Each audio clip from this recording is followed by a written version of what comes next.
Λοιπόν,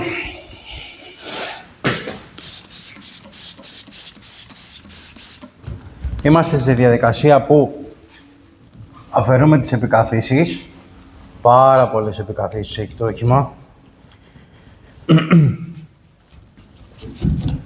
Το έχουμε πλύνει πάρα πολύ καλά.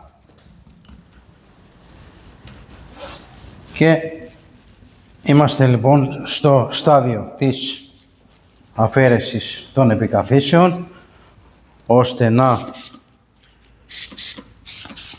απελευθερώσουμε τους σπόρους του βερνικιού για να ξελαφρώσει που λέμε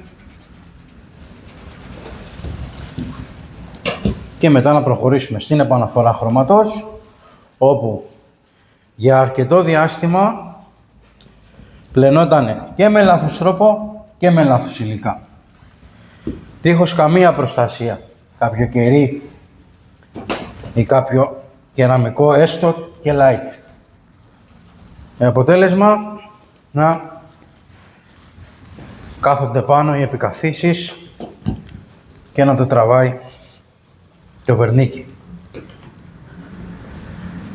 Αυτά τη συνέχεια θα τη δείτε στο βίντεο που θα ανέβει στο κανάλι με το αποτέλεσμά του. Δείτε εδώ το πυλώσιο.